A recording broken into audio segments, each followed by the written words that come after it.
Hey, Pardon My Take listeners, you can find every episode on Apple Podcasts and Spotify. Prime members can listen ad-free on Amazon Music. On today's Pardon My Take, Jon Rothstein. The brackets are out. It is officially March. I know it's been March, but this is truly March. We've made it a year in the making to have the NCAA tournament come back. Actually, 2 years. 2 years.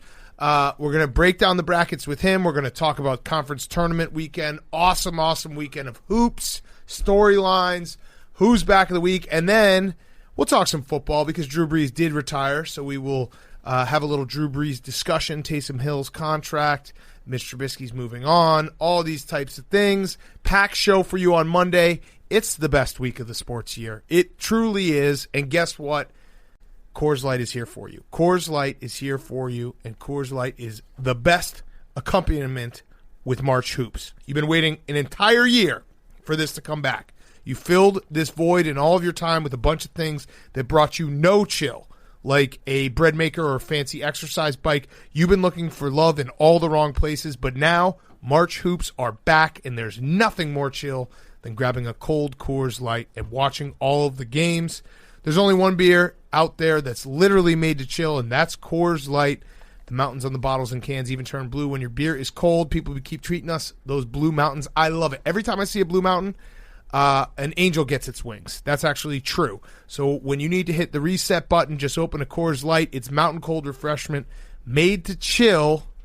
So check them out. Also, I don't know if you heard this, but Coors Light is letting fans trade in the crap that didn't bring them chill for Coors Light. Fans in Las Vegas and Atlanta can receive up to 2 cases of Coors Light when they donate the extra stuff that they collected in quarantine based on the weight of those items in the beer.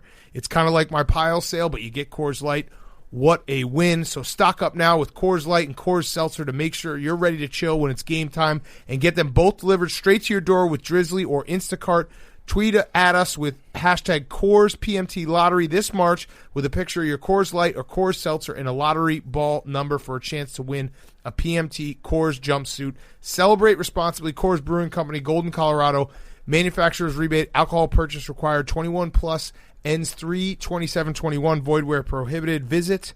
It's an actual hyperlink that I can't. bit.ly/CLTRADEIN rules for details. That's porn. I just looked up. Get your Coors Light. Coors Light is the best. Coors Light and March hoops. We are back. Okay, let's go.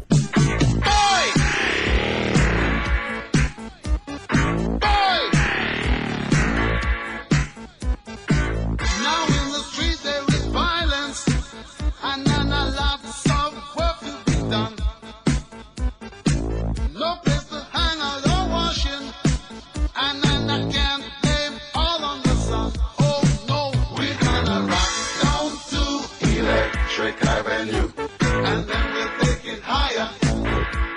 Oh, we're gonna rock down to Electric Avenue. It's Pardon My Take, presented by Barstool Sports. Welcome to Pardon My Take, presented by Coors Light, the only beer to chill with your March hoops. Go get a Coors Light. Check out those Blue Mountains. Tweet it at us. Thank you to Coors Light. Today is Monday, March 15th.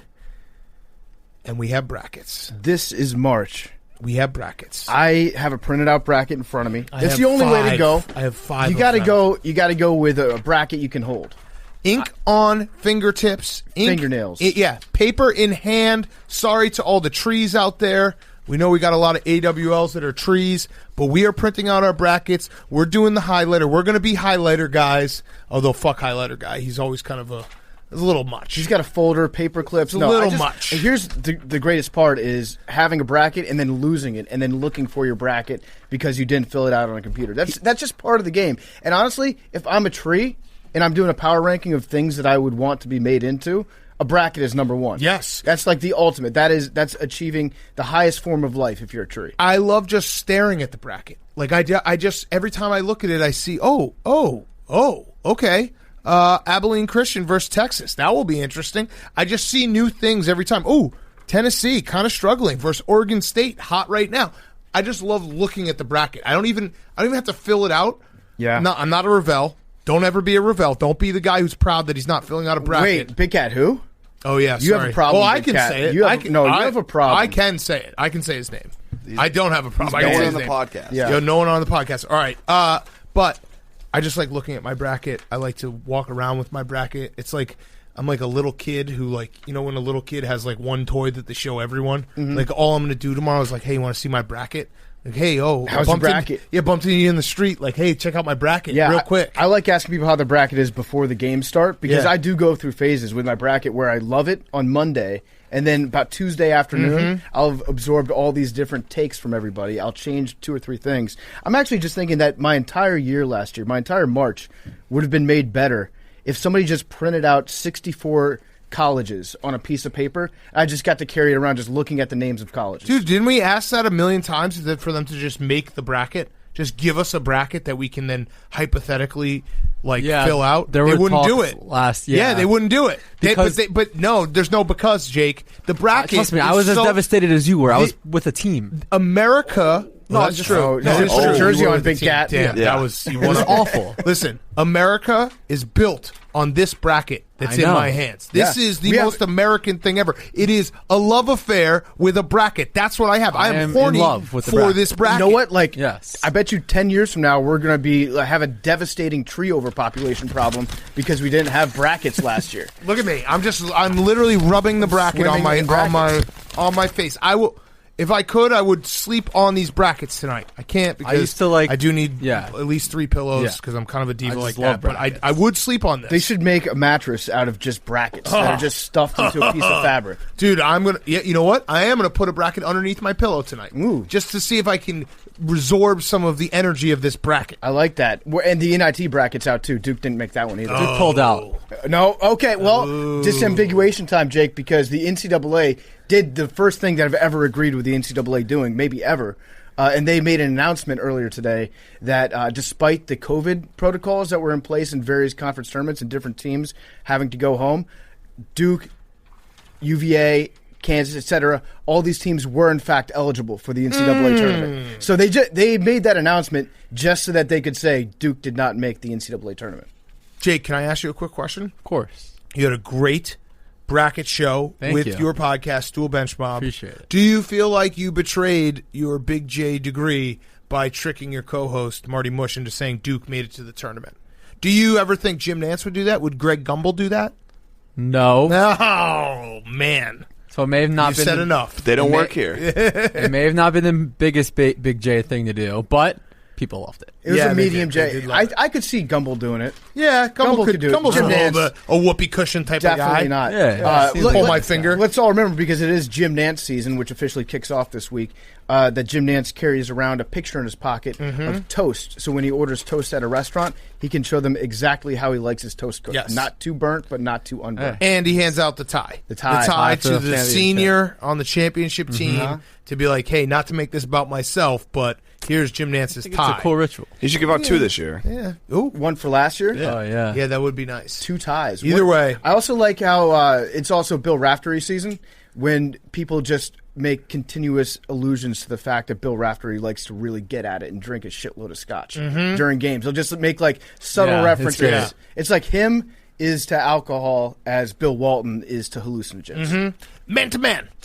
Minutes. Yeah, I love it. I love it. So, yeah, this bracket, like, I actually don't want to get it out of my hands. I want to hold it just to make sure it's real. We're going to talk to Jon Rothstein in a minute and break down the bracket. Let's talk a little college. Let's talk about conference championship weekend. It was awesome. Biggest takeaways. Nate Oates has pissed off. I'm happy that Alabama LSU now has a rivalry on the basketball court.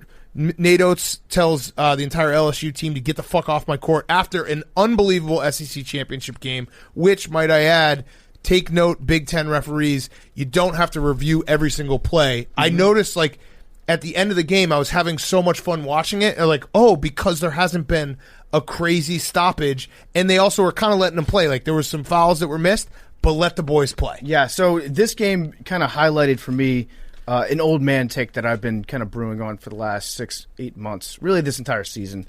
I'll put it this way. Stephen A. Smith, he put out a tweet last week. He said, I'm just stating facts in the interest of fairness. I'm obligated to do that. So if you have a controversial take, just start it with that. So I'm just stating facts in the interest of fairness, Big Cat. coaches need to call actual plays at the ends of games. They need to stop. They need to stop with the ISO. And then the guy has the ball, dribbles it 3 times between his legs, and then shoots from 25 feet because Steph Curry ruined basketball. That's Steph Curry and Dame Lillard have ruined basketball. That is the take that everyone is now spitting out there. That Steph Curry has ruined basketball because everyone thinks they can be Steph Curry. I agree. I send the same tweet every time.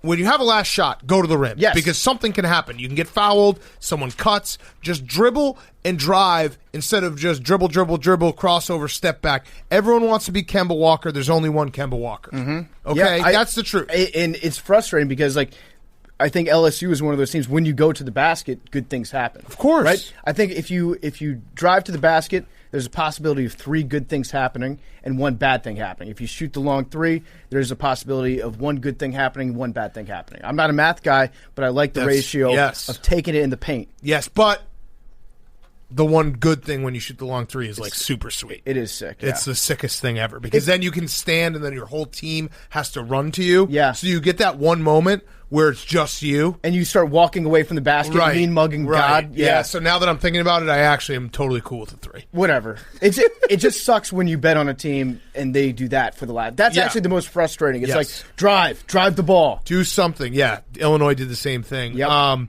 right. So other takes. I alluded to this. I actually told Jake that I was going to say this to him. I think the Big Jays need to be put on notice. The love affair with Patrick Ewing was disgusting this weekend.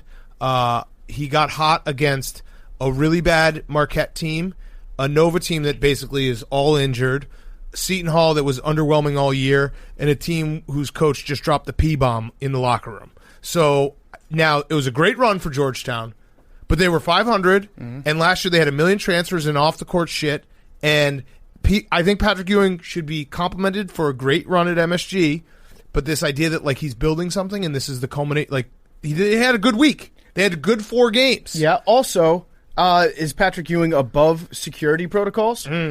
How the whole thing about this is the house that Patrick Ewing built? Yes. Is Patrick Ewing? I think that was totally fair. But if you were born before 1985, do you think that security at MSG was born before 1985? I guarantee they weren't. Some of them were. No way. I'll put it this way, old guys. Seems like you don't respect the Big East, Big Cat. I got asked to show my ID at the fucking dog show. I got kicked out of the dog show. I did not die for Patrick Ewing to be able to walk around with his badge tucked into his pocket like he owns that place. Okay, they have tight security at MSG, so I stand with those guys that kicked me out. I respect the Big East. I just don't respect it when a mid-major makes the Big East finals. Yeah, so that's a good who point. Cares? Creighton would have been the first mid-major ever to win the Big East. Yeah, right. So if they maybe played UConn, if Georgetown played UConn, I just think I'm happy that Georgetown's back in it. It was just crazy. I saw people being this is John Thompson's legacy through Patrick Ewing, and they've learned, Georgetown is back and all. No, they were a mediocre team, and last year they were very underwhelming. Had a bunch of shit happen. We'll see if he can build off of it. You said that he has Dikembe Mutombo's Ryan Mutombo's coming in. So there you go. But there's only a limit to friends, kids that you can bring into the program. The other one I had was wait. Georgetown, I like them being in the tournament. Yeah, I do too. Yeah, because the colors. I like the colors. In No, there. I like the potential for a hard foul. Yeah, I like seeing the name Georgetown, and more than anything, as many schools that we can get in there that have bulldog mascots, I'm always going to be in favor of, a live bulldog. My point is more that the way that Patrick Ewing was talked about was that they won the Big East tournament, and this was Georgetown has arrived back on the scene, and holy shit, look what Patrick Ewing has done. When in reality, I feel like that probably just saved Patrick Ewing's job for another year or two. Yeah. He can look back and be like, yeah, remember when I won the Big East tournament? Oh, don't get me wrong. I'm going to bet against Georgetown in the first round. Absolutely, but I'm glad that they're there. So the other take was Rick Pitino back in the tournament, gets in the tournament with Iona. Rick Pitino's a Hall of Fame coach. Mm-hmm. Rick Pitino's a fantastic coach. I don't make those jokes anymore. Can we at least just recognize the fact that Iona, this is their 5th straight trip to the tournament? Mm-hmm. Tim Kluse, who was there for a decade, who had to retire because of health issues, was a monster in that conference. Iona owns that conference. So, yes, Rick Pitino deserves some credit, but he also took the best team in that conference to where they've been the last 4 years. They also had a lot of Didn't they miss like 6 weeks? Yeah, this that's year? how they ended up being a 9 So seed. they're They fresh. had to be the first 9 seed ever to be favored in every single one Yeah, of their they're- games. they're super 52 days fresh. off, I believe it was. 52 days off. Okay, I'm still going to continue to make the Rick Pitino jokes. I did not sign up for your anti-Pitino joke crusade. But yeah, Yeah, because you want to get me killed. it wouldn't be. And the this worst isn't thing an for the podcast anti. downloads. This isn't an The anti. show after you died would be. I mean, Yeah, it'd be through the roof. and then it'd be Billy. Yeah. and it'd just be like, "What the fuck?" Yeah. Everyone would tune out. It's more of a, "Hey, Tim Kluse built something awesome there, and Rick Pitino inherited it, and good for Rick Pitino. He's probably using it as a stepping stone." But the way he was talked about was like, "Dude, Iona, this is their fifth straight tournament. It's crazy. They're a monster in this conference." Also in that bracket, Michigan State, UCLA. I love that that's a playing game. Absolutely love it. Yep. I think I am going to bet on Michigan State this year. I think like something about Izzo. January, February, Izzo. April, we sleep in May. You right? hate him, but Yeah, you're gonna bet on him. Well, I'm going to bet on him this year. I think that like a motivated Izzo. There's no expectations on Michigan State this year, except maybe to win that first game. So I think I'm going to bet. All right, other conference championship talk. Oh, Danny Hurley. That was unreal that he basically called his star player a pussy for having cramps. That was unreal. That's just hard-nosed coaching. That's a He didn't compliment call him a coming from pussy. Danny Hurley. He said that he was being a diva because he was cramping. I do like UConn against Maryland. It was tough that UConn lost that game because that's a team. UConn is a team that I do think they're kind of building something. Mm-hmm. What else? What other conferences? Big Juwan Howard. Juwan Howard, yeah. So Mark Turgeon didn't say what he said that people Right. said he said, but he should have just taken credit for it because allegedly he told Juwan Howard, "Don't bother putting the banner up because you take him down anyway." And that's an awesome line. So he didn't say that. He didn't say it. I'm going to choose to believe that he said it. He did not say it. It also had been brewing because Hunter Dickinson, Right. who is an AWL, who we will back him. Bleep out, right? Will what? Until he comes on the show? No, we're it- saying his name. I said that we weren't going to say his name until they won another game. Oh, okay. So he has been staring down Turgeon. I don't even know if I'm saying his name right. I don't really like him. I think he's an underachieving coach. Am I saying his name right? Turgeon, yeah. Yeah. He stared him down the first 2 games. So there's bad blood. That was awesome. Turgeon is an all-time dad mispronounced name. Yeah. Like dads across America either call him Turgeon, Yeah. or they call him sturgeon, which is actually the name of a fish. Yep. But it's Turgeon. Yeah, this Mark Turgeon guy. I also like Michigan players wearing black shoes. There's something about seeing them. I just always think back to the Fab Five. By the way, short shorts officially totally back. Oh, they've been back for a while. All the way back. They've been back for a while. 100% back. Yeah. And yeah, seeing Juwan Howard, I just like when coaches look like they're going to fight each other. It's Yeah. just, no matter what sport it is, it makes it pop. That was great. Any other big? We had some upsets. Well, Louisville gets left out, which I Yeah. was fine with. We should talk about The Georgia Tech run is impressive. Georgia Tech. Even they got a game canceled. right, but they're the hottest team in the ACC. They right are, and I love Josh before the Pastner. tournament. He's awesome. a hilarious. He's shining out the broadcasters. Yeah, he's a hilarious dude. He's the face shield. COVID pinata. COVID pinata, which is one of the more awkward videos you ever seen, where he gave candy to his team, a bunch of adults, or I guess they're still kids. But I pray that Pastner keeps the face shield forever, like Rip Hamilton. Remember when Yeah. Rip Hamilton broke his nose and then it Yeah. was totally healed? Yeah. But he liked to feel the mask. If Josh Pastner knew what was good for him because he won the ACC title, he would be wearing that thing in 10 years from now and be like, "Dude, what are you doing?" He's like, "Nope, good luck charm. I like the way it feels." Yeah, like Hugh Freeze constantly just coaching from a bed somewhere. Yeah, I like that. I think Ao actually pulls off the face mask too. Oh, yeah. Io, yeah, he might just continue to wear that. It looks sick on him. Yeah, no, he looks like Batman. Yeah, he absolutely looks like a superhero. One other thing about Pastner, he is a classic case of a guy who's put on 15 to 20 pounds and hasn't realized it yet. Like the shirts he Limited wears, moment. he just hasn't fully come to grips with the fact that he's getting, it might have been even muscle. Like it's not even fat, but he's put on a little weight and he needs to size up. He needs to size up a little bit. We should probably address it if you guys are wondering. Wow, it's been a long time since Hank's weighed in on this podcast. He just went to take a shit. Hank left because he said he just texted the group after he left from the toilet. This is breaking news from Hank.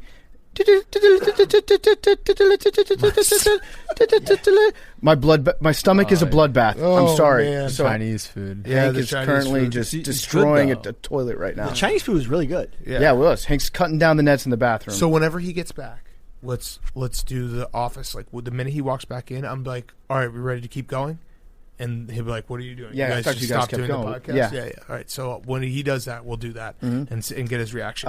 We talked a little bit about Luka before we started taping, but we should probably run through our takes on Luka again because he's just like out of shape, I think. I hate him. He but looks like he's running with cinder blocks on his feet. I hate him, but I also understand that it's hypocritical of me to hate just like a big goofy white guy who's good in the Big Ten because the team I root for is just made up of those.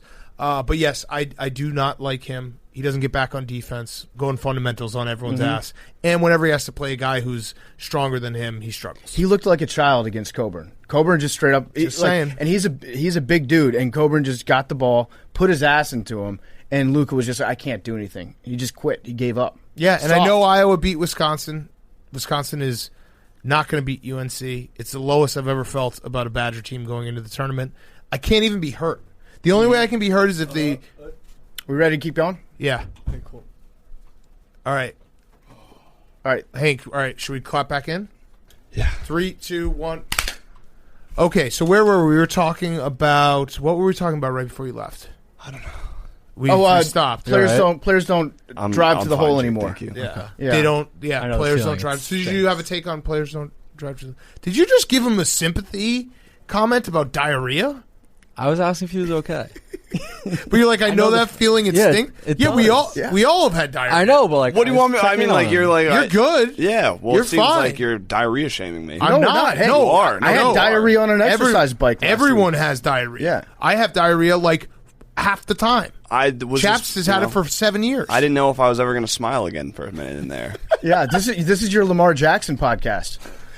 Oh man, I should Good have to brought have the you back. camera. Yeah, around. have Hank just sprinting to the bathroom. With his, we could probably I don't pull know the if I don't know if security Liam was footage of cutting me beforehand. I was struggling. You were sweating? I was hoping it was going to be farts, and then I just realized like, you this were gonna is- fart in the studio while we're all in here. Well, I knew if I left, I would be fucking shamed. So Did you? no, Yeah. you weren't shamed. Sounds like was I there was. any No, you poop? weren't I mean, at all. I walked in. Billy goes, oh. Like- Well, we were trying to do the thing where Well, that's just you Billy's come like back and we do the office. Like, all right, you ready to pick back up? We obviously kept on going, but Billy kind of ruined it because he was like, "Oh, he's here." Billy's like a T-Rex where if something moves around him, his eyes go to it. He's predator. You got to cover yourself in diarrhea before it's the only way Billy can't see you. Did you poop your pants at all, or was it just you made it all into the toilet? No, I made it in there. It was, you know. Sometimes you wonder. actually- Sometimes you wonder if you have demons inside of your Yeah. stomach, and No. like you start sweating, and you wonder, like, am I ever going to smile again? Is this what my life is going to be like for the rest of time? Like, this is how I'm going to die. How long has this been going on, Hank? About. It I happened. I It was a literally had this 10-minute on thing. Friday. Yeah. I went. The I was- Chinese food, it Yeah. digested. It didn't sit well, and it came out. out. I'm probably gonna have to go again Good. during You're the good. Rothstein No, interview. you're good. But You're good. I was back in Chicago. The Illinois has launched. We're going to be in Chicago this weekend, coming weekend. But I went to Bird's Nest, my favorite wing place. You guys have all been there. And same thing happened to me. You know, I just, like a dog eating chocolate. I had like 40 wings. Couldn't help myself. Wing diarrhea is it's a natural. Couldn't phenomenon. stop Yeah. myself from eating as many wings as possible. All right. If I eat chicken wings, I'm at the point in life where I need to schedule being around a toilet for the next 4 hours. I should just start eating chicken wings on the toilet. In the stall. It would make it a lot easier. That's a great idea for a restaurant. Is just bathroom stalls, and then they come to your bathroom and they're like, "Hey, here you go. Here you go. Here's this chili. Yeah, here- Have some fun. Here's a burrito. Eat up." Right through. Cut out the middleman. All right, other bracket. I mean, we're going to get to Rothstein with all the bracket stuff. What other conference championship stuff? you guys really still are doing this. No, yeah, well, we were talking conference championship and weekend. Jake, any other big thoughts? You are our college basketball expert. I think we hit the majority of Rick it. Pitino? Obviously, Yeah, we talked yeah, about it. Okay. the Kansas, Virginia, Duke all backing out. Yep. Will be something. Whoa, wait. Say that differently. What? Say that differently. They got COVID. They They didn't had- back out. Except Duke. Duke 100% back They out. had to stop playing in their conference tournament. Kansas and Virginia had an unfortunate outbreak that they had to stop playing. Duke backed out like cowards. No. Duke faked it. The other guys were praying for their health. So that'll be something to monitor. Yeah. I think I'm it's- currently monitoring the situation in Durham right now. Yes. They're a bunch of Tuesday, fakers. 6 p.m. Eastern is the deadline for the fill-in teams, the replacement teams. Then after that, it becomes forfeits, Okay, which would so- not be ideal. But so what happens, because a lot of these teams have played in tournaments, shared facilities with teams that had COVID, what happens if more than 4 teams have to back out? I'm sure they have contingencies. Because in the NIT bracket, I noticed that there is a severe lack of Duke in that bracket just in case they get the call. fifth man up. Fifth man up. Yeah, so what are the 4 teams that are waiting? It's, Louisville's St. one. Louis. Louisville, St. Louis, Colorado State, and Ole Miss. I But believe. isn't there a rule that it's in your conference first? So if like LSU got COVID, Louisville wouldn't take that spot. Ole Miss would. I think that's just if it's a conference champion that got an automatic qualification. So if Georgetown, I think if they miss out on it, then maybe the next team up does, or it might be there's like no a Big East team. It might be first 4. it might be a mid-major then. So I see it's the first 4 teams out who will be on standby to replace any team from a multi-bid conference that is forced to withdraw. Yeah, so if it's just one bid, Got it. then the team that came in second, I guess. No. I I don't think know. that what they're saying is, To be honest. if it's one bid league, then they just get eliminated. Oh, It would be my guess, right? yeah, I'm not positive. These rules change so Yeah. often. I don't want to say something and be wrong. Also, Gonzaga has the easiest path ever. So they've played the 2, 3, and 4. They beat the 2, in 3, their- and 4 in their in their region. own region. Yeah. They're going to dominate. They're probably going to win the national title. All the jokes that I've been making, I knew when I was making them too. I was like, Gonzaga's really fucking good this year, so this is probably going to blow up in my face. But I still made them because, like we've said, for the last 4 years, people still don't understand it. Newcomers, just because something changes, Gonzaga going to the Final Four, going to the national title game, doesn't mean a great storyline has to change. Peyton Manning still can't win a Super Bowl. Right. One of the best storylines ever was, will Mark Few finally get to the Final Four? Well, he did, but we didn't quit on the storyline because it's so much fun. Sergio Garcia will never win a major. Ever. So that is where we're going to stand forever. Gonzaga has not made a Final Four in our minds. If they make one this year, I'll give them credit. It's a Mickey Mouse. It's a Mickey Mouse title. They made the title the game West in Coast 2017. Conference. It's Yeah, not I even a know real that, Jake. conference. I just referenced that. I but know. it didn't happen. They did. But it No, it didn't. No, it did not. Jake, did you not absorb anything that? We just said it. The storyline doesn't need to die just because the facts change. Okay, fine. That's how you do journalism. Okay. Facts, that would be our, if we gave a journalism class, we'd just be like a big book on day one that just says facts, and we'd throw it through a window. Yeah, you yelled at me for saying someone's free throw percentage on the stream the other day. Yeah, because I needed a Now I know, but make, you're- and it missed. Everything you believe that you say on the air, you have to believe that forever. Yeah. That's how it works. Yeah. You need to write me the cheat sheet for this weekend. Yeah, I got it. So I'm going to write Jake a gambling cheat sheet. So I can't remember what game it was, but I basically needed very badly for a guy to hit a free throw, and Jake It was the like, over of the Mac game. Yeah, he was like, here he Buffalo comes to the or line someone. at 83% Akron. shooter, clanked it. And I was like, don't. And he's like, but I just said fact. Like, but it's not a fact in that context. Yeah. No, when It's Joe not a Buck fact. says, "Oh, he It never doesn't matter. misses," that's a jinx. We're not talking about the It's fucking heavily primetime implied game. when Yeah. you say 83% Correct. that he's going to make it. And you have to understand, gamblers are the biggest bitches in the world. Any little thing will set me off. Like, I understand. I even told you, I pulled your side after. I was like, Jake, you are actually correct, Yeah, but in this case, you're wrong, which makes no Sure. sense. Right? sure. You did. Yeah. I did say that. No, you did. Yeah, I was like, you're right. You're 100% Yeah. right. But in this case, you're wrong. Okay. Facts out the window. Okay. See you later. See you later. And then we'll. So I'll take a big. It'll almost be like a old school huge Bible, and it'll say facts on it. I'll be like, you see this, kids?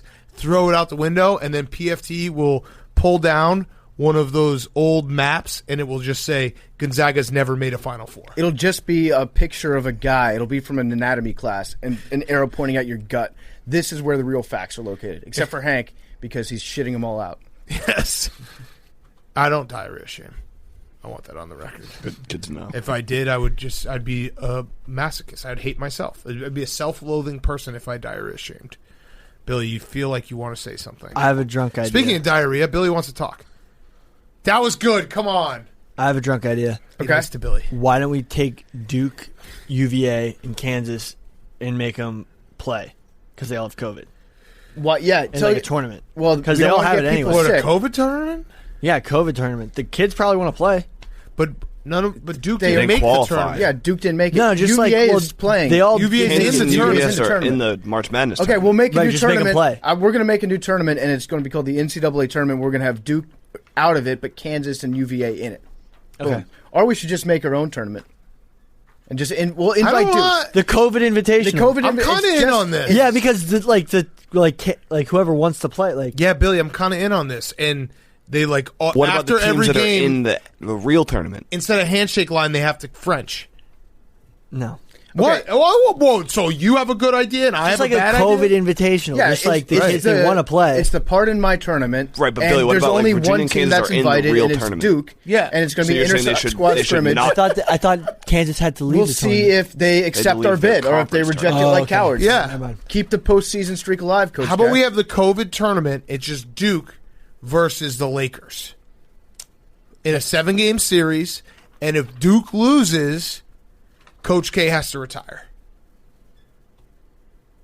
And also, we do that shame thing in Game of Thrones with him naked in the streets. Did you see the tweet that was Yeah, that was crazy. that's crazy. What? One of the shamer, the head shamer, Yeah. I've is seen the owner of the Ted Lasso. Richmond AFC. No way. Yeah, Same girl. The lady? Yeah. wow, she's a woman. She's an adult woman. She's not a girl. She's a woman. She's friends with the son. Same woman. Yeah. It's a girly girl. Actually, yeah, that does make sense to me. Now that Yeah. I think about it, it is the exact same woman. I knew that internally. Not a good fact, Hank. I thought it was a good fact. I was shocked when I saw it. I was like, what? If Duke wins, then Coach K has to leave to go coach the Lakers finally. Yes. After 25 years of Yes. speculation. And if he loses, the shame thing I talked Yep. about. All right, let's do our Who's Back of the Week. Then we have Jon Rothstein, who will actually maybe give us some real bracket knowledge, not whatever we just talked about. That was Hank's diarrhea with a side of bracket knowledge. Nothing better than this show. All right, Who's Back of the Week brought to you by our friends at Cash App. The stock market, investing through Cash App, buy, sell Bitcoin on the Cash App. I have bought Bitcoin on the Cash App. I'm going to continue buying Bitcoin on the Cash App. I just buy a little every couple weeks, and I hold that puppy. You can download the Cash App in the App Store, Google Play Store. It links directly to your bank account. You can buy, like I said, stocks, Bitcoin, whatever you want. And, of course, when you download the Cash App and enter the referral code Barstool, you receive $10 for free. $10 go to the ASPCA. So you're helping animals, you're helping yourself. The Cash App is the way to go. Download the Cash App from the App Store or Google Play Store today. Who's Back of the Week? Hank. My stomach problems are back, so I'm going to make this quick. But J-Rod is back. Quick Yeah, baby. scare on Yep. Friday. They said there was a rumor that they were breaking up their engagement, not getting married, breaking up.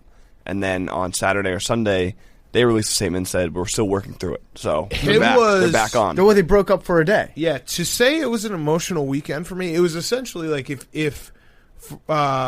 you could imagine going to the doctor and the doctor comes out and he's like, hey, I'm reading your chart here. Sorry, you have a brain tumor. And you're like, what? And then a day later, he calls you. He's like, actually, it's just an ankle sprain. Yeah. That's what I went Uh-huh. through. It's, That's exactly the same thing. they're gonna continue to get back together and call it off because I think A-Rod realized that once you get the engagement photo, that's really the height of any relationship in 2021. Yeah. When you post the Instagram of the ring, the proposal on the beach, it's all downhill after that unless you have a baby, in which case, yeah, I guess you could make the case that like the birth might get a few more likes. But I feel like A-Rod's going to maybe they're going to take the ring back and then he'll re-propose again. That works. In a couple months' time. I just want to go to the bachelor party. Hank is gone again. Hank's He going had to one- use the bathroom. I know he had a ton of who's backs because he said I have a lot of who's backs.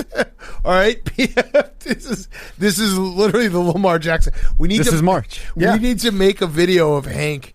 Can we do that afterwards? We'll make a video of Hank going to the bathroom. Maybe make it like CCTV. Yeah. like black and white. Yeah, that's what I'm saying. Yeah, we'll have the security footage. Billy, you're Trace McSorley. You get in the game. Fuck it all up real quick. You go first.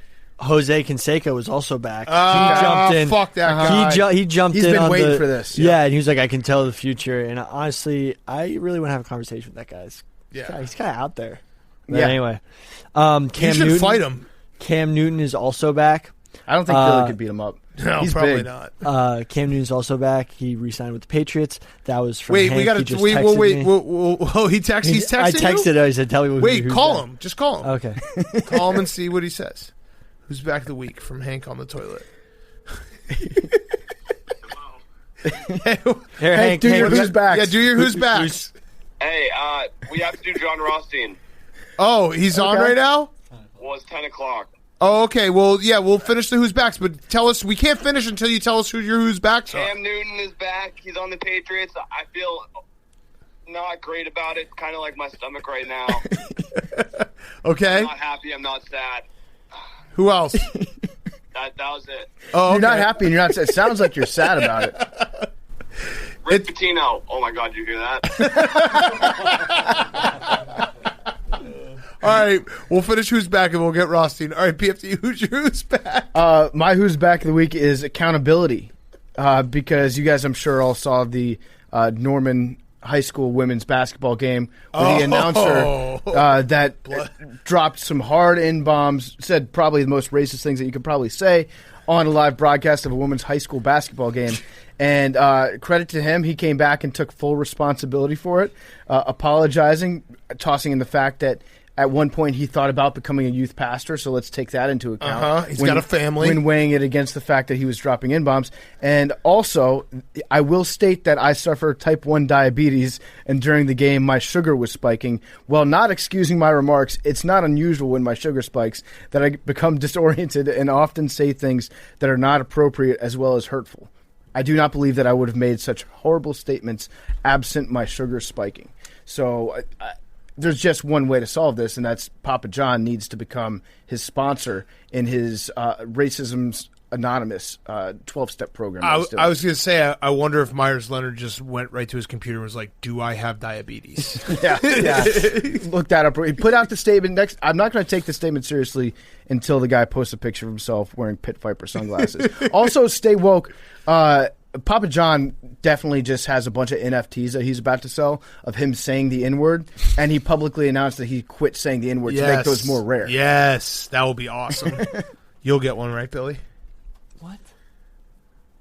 No. All right.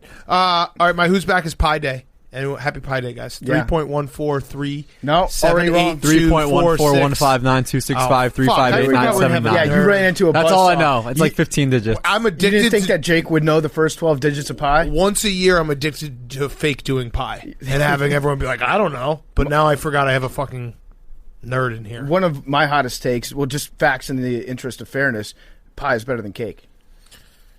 Yeah, except ice cream cake. Ice cream cake's good. Ice cream cake's But the ice best. cream cake has many pie-like qualities to it. Yeah. No, I don't think that's that hot of a take. Okay. I actually don't think it's hot at all. Because, like, I'm thinking about it. Like, apple pie, Blueberry pie. peach pie.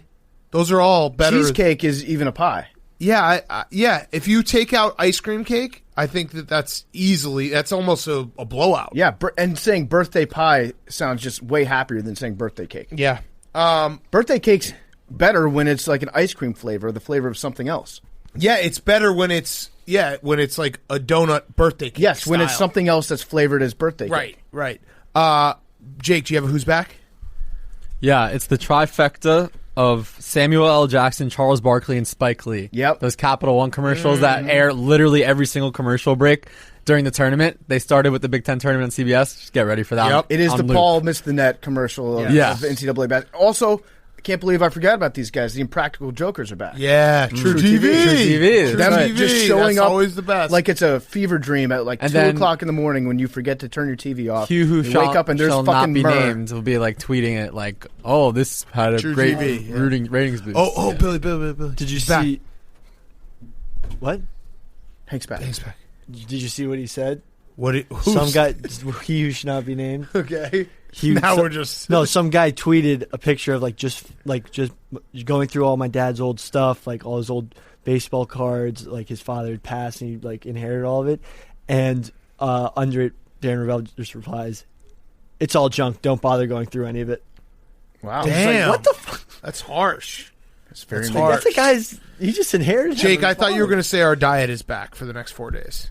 I was saving that for my Firefest for Friday, but Okay. we ate like crap Jake, this weekend. we were eating pizza on Friday, and he just like saddled up next to me. He's like, "Salad's Monday, dude." I was like, "Come on, man." Are we doing salad Monday again? I do Didn't salad work out every day us for so lunch. He was well like, last "Oof, time. I've been eating," and I'm sitting there like, "Dude, I still haven't had my ice cream tonight."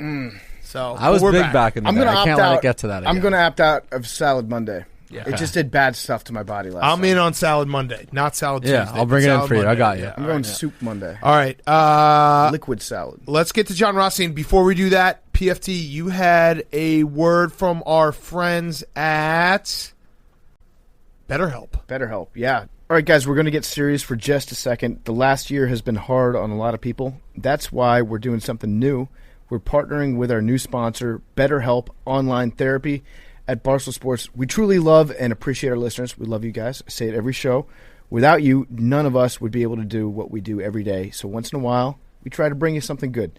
Maybe it's for you, maybe it's not. But a lot of us take care of our bodies. But with as tough of a year this has been on many of us, we might also want to think about taking better care of our minds. There's a misunderstanding about what therapy is. It can be whatever you want it to be. It doesn't have to be sitting around talking about your feelings. A lot of people battle with their temper or their stress. Their stress is about to kill them, or they have depression, anxiety, PTSD. The list goes on. If this is you, you can use therapy to help get some tools that make life easier. When everyone is struggling with something, there's no more shame. You don't have to tell everyone your personal business, but you can talk to a therapist about it privately, and BetterHelp is customized online therapy that offers video, phone, and even live chat sessions with your therapist, so you don't have to see anyone on camera if you don't want to. It's much more affordable than in-person therapy, and you can start communicating with your therapist in under 48 hours. Join the millions of people who are seeing what therapy is really about. It's always a good time to invest in yourself because you are your greatest asset. So this podcast is sponsored by BetterHelp, and our listeners will get 10% off their first month at betterhelp.com/PMT. Don't wait. Try it today. If you've been thinking about seeing a therapist, there's no better time than now to get started. I guarantee you it will make you feel better. Go to betterhelp.com/PMT. BetterHelp.com/PMT. And now, Jon Rothstein. Mr. Hey. Rothstein, how we doing? Are you in Indy? I'm in the bubble, bro. Oh, nice. What's up, John? What's up, fellas? That was Jake. Jake wanted to say hi. That was the future wanted to say talking hi. to you. Oh, what's up, Jake? Future. Yeah. Did you want to say hi to Billy? What's up, Billy? There we go. Nice. Oh, you don't have headphones on, Billy. Dad, I'm just going to run to the bathroom before we start. Wait, are you joking? No. Do you want me to hold it? No, No, it's that's just fine. we're There's a going bit of that through going something. around. Hank has had to go diarrhea twice during the show. No, this is just number one. Oh, okay. All right. It's a bathroom show. It is, yeah. Are we recording? Piss dogs. So perfect. Keep it in there. Oh, man. Do you got to go to the bathroom? Can we? The gang gets diarrhea. This is March.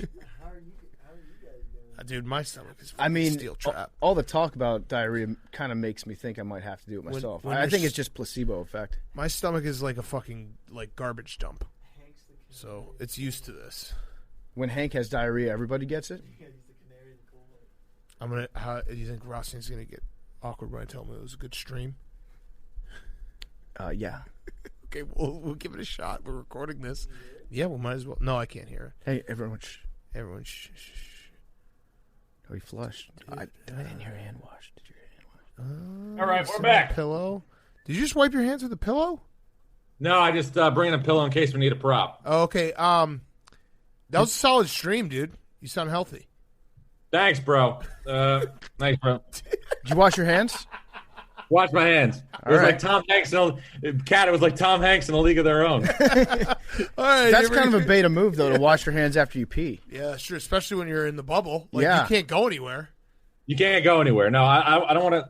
Obviously, I don't want to peak too soon, but we'll save it for air. All right. Okay. Here we go. Well, we're gonna run all this. All right. 3, 2, 1. Here we go. It is time. Our good friend Jon Rothstein. 1 year ago, probably today or tomorrow, you were in this studio. The cancellation of the NCAA tournament. You said to us, "This is only temporary," And Yes. boy, was that true, because now we're sitting here, John, with a bracket. We're holding That's right. a bracket. We feel the bracket. It's the best time of the year. I'm so excited to see you. Where do you want to start? This is your show. Guys, I just want to say it's just great to be here with you on a tradition unlike any other, our Selection Sunday breakdown, where we get set to obviously embark on an NCAA tournament unlike anything we've ever seen before. I've been here in the Indianapolis controlled environment, a.k.a. the bubble, since Friday. The protocols are intense. Obviously, everything is isolated. And I'm really just curious to take in this experience here over the next couple of weeks, which, again, is going to be unlike anything I've ever been a part of. Do we have any new Jon Rothsteinisms that we're going to be debuting this year? The people want to know. Because, as you said, it's a year unlike any other. So I feel like there might be a couple lines that you need to drop just to kind of let us know just how special this year is going to be. Yeah, I've added a few this year, which you guys know. I feel a little bit guilty about the one-liner and tagline that I kind of created for Oklahoma, because ever since I started dropping Lon Corleone after Oklahoma won games, like they went on this abysmal losing streak. So like I kind of feel like if I ever went to Norman, I'd be viewed as like Barzini. Yeah. You know what I mean? Yeah. Because like Breaks my heart. It was you. Downhill. Like, Yeah. because I was watching, obviously, their game against Alabama. They're shorthanded. They don't have, obviously, a couple of starters.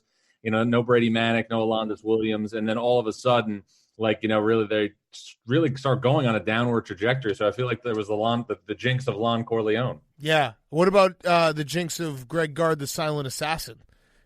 Well, I think there's other things that go into that jinx, but I will say that I am interested to see the age and the experience of Wisconsin against North Carolina. No, John. They're not a good team this year. Sometimes you have to just, as a fan, you got to admit when you don't have a good team.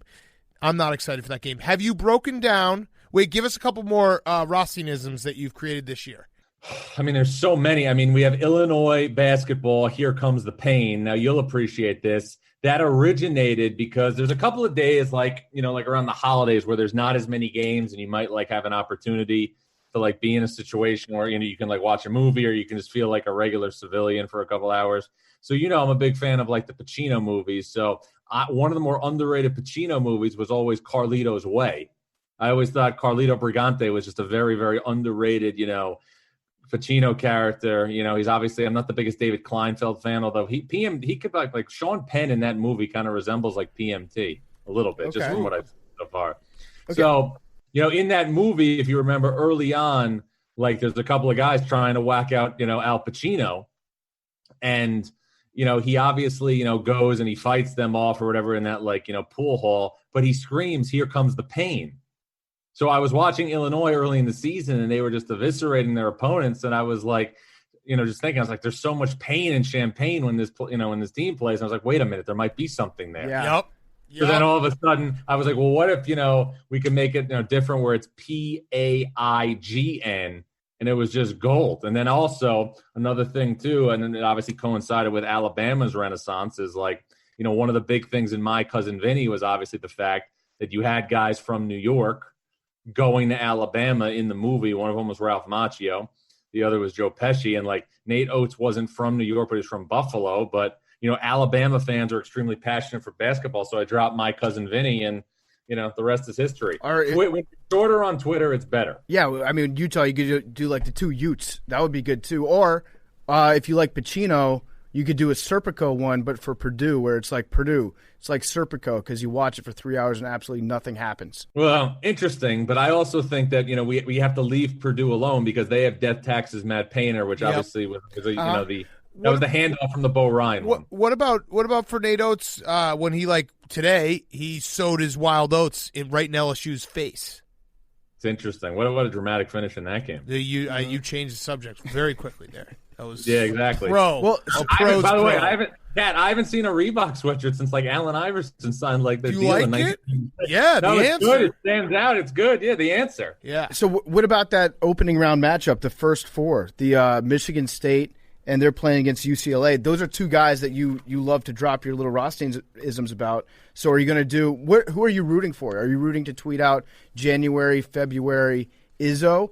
Or are you rooting to tweet out, was it Mick Cronin as consistent as a few good men on a rainy Sunday. On a rainy Sunday. Yeah, I don't root because I know either way out of this game, I'm going to be able to get a one-liner on Twitter. Yeah. So it's like, either way, you're moving the chains, so to speak. You know what I'm saying? You need to create a one-liner for the bubble. Just a one-liner for the bubble. Well, I think something that is like the bubble, Yeah, I mean, like I'll give you an example. Like, so many thoughts were going through my head when I got this assignment, but my mind went to one place when I found out that this was going to be a possibility. You remember the opening scene of Rambo 2?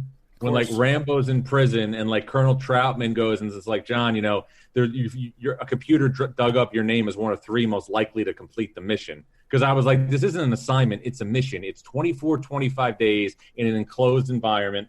There's 3 places I can be, guys. I can be in this hotel room. I can be in the convention center where, teams are going to practice and I'm going to have my own setup where I can do hits for CBS and Turner, or I can be at a game site. And that's it for 24 days. There's no haircuts. There's no going to pick up food. There's no going to the gym. There's no going for runs. It's pretty much just straight college basketball. And on Thursday when we kick it off, 67 games in 18 days. Hold on.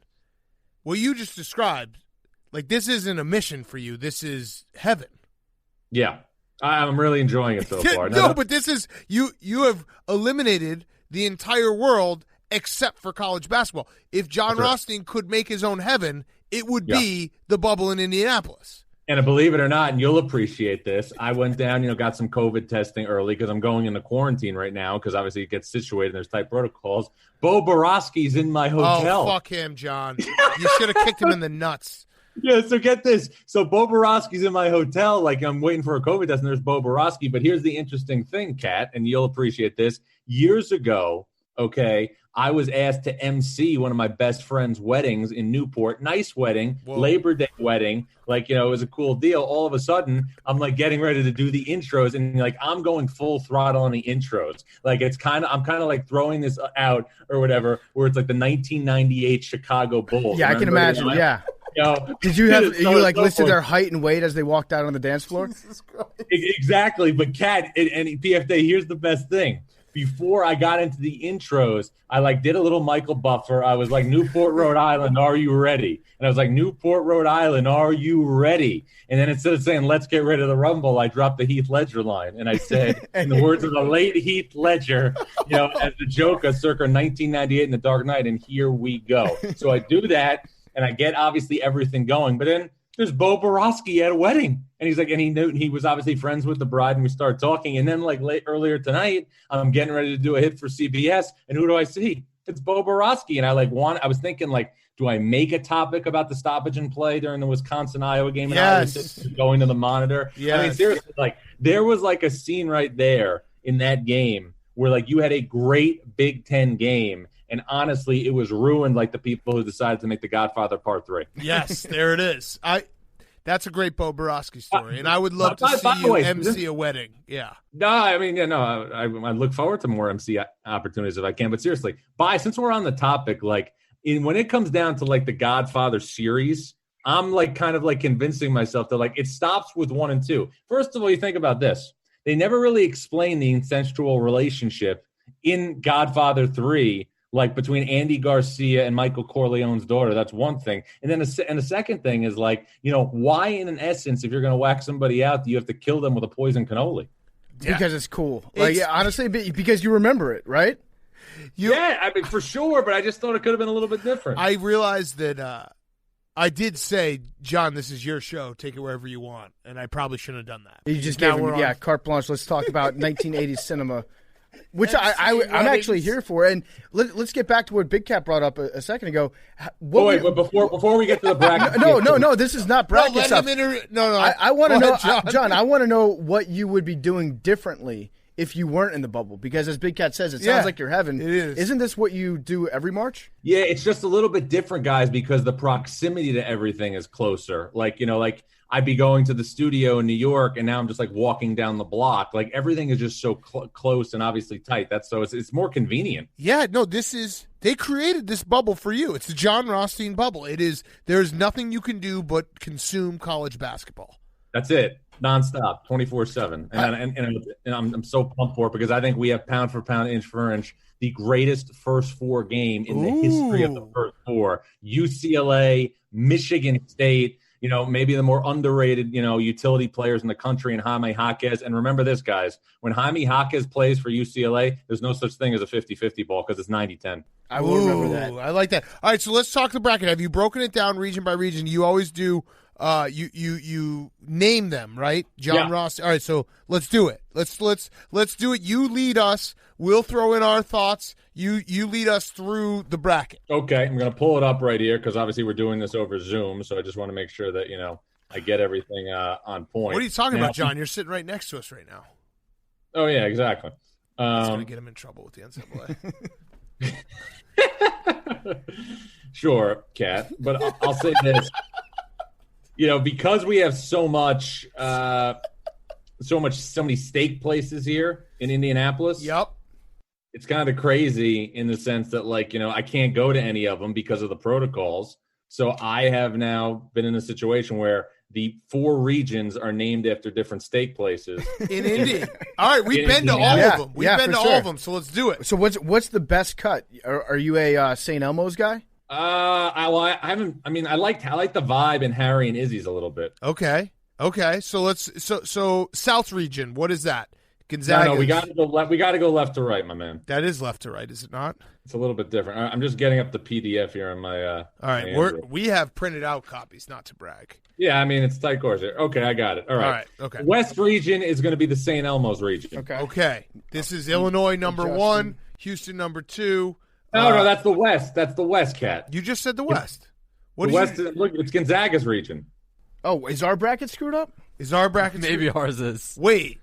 It feels like Spaceball. It feels like Spaceballs when Mel Brooks was on backwards and he said, "I had a microconverter malfunction." All right. Jake gave us these brackets. Not to blame Jake. Actually, Jake and Billy. What? Yes. I mean, yes. Ours is screwed up. All right, ours is screwed up. Is all right, the West so, up top? Yes. All right. Gonzaga is St. Elmo's. South is your West. Gonzaga. Okay, Gonzaga. This is the St. Elmo's region. Okay, great. We got Oklahoma and Missouri, rematch of the 2002 Elite Eight when Kelvin Sampson beat Quinn Snyder to go to the Final Four. Kareem Rush and company came up a little bit short that day. I feel like Oklahoma has been obviously on a downward trajectory since the Lon Corleone one-liner. Missouri, a very Jekyll and Hyde type team.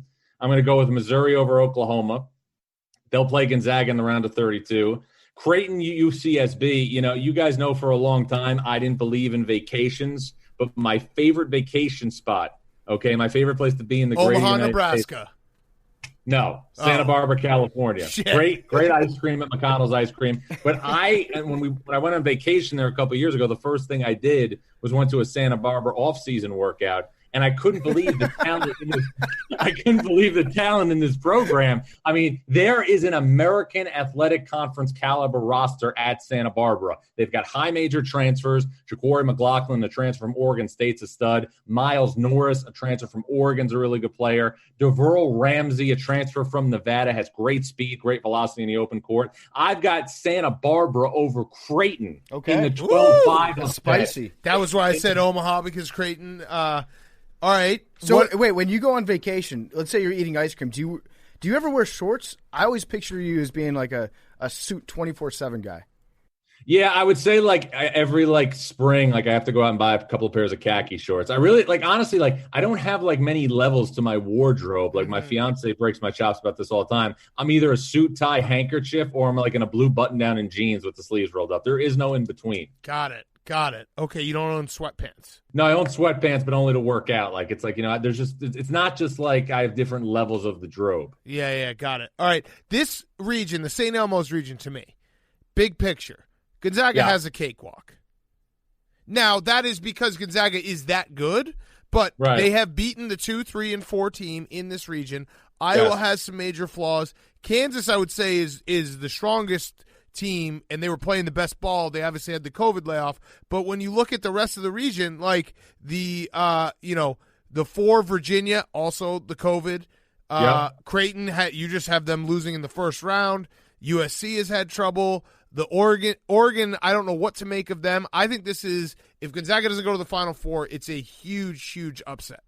Well, I'll say this too. I think that, it's a championship or bust type situation for Gonzaga. You got to the national championship game in 2017. You were a couple of possessions away from winning a national championship. But guys, there is not a great blue blood representation in this NCAA tournament. There's no vintage Kentucky. There's no vintage Carolina, Kansas, Duke. Villanova just lost Colin Gillespie. So I look at Gonzaga's path here to winning a title as Mark Few's best chance to win a national championship. It's his best offensive team. It may not be his best all-around team since he's been in Spokane.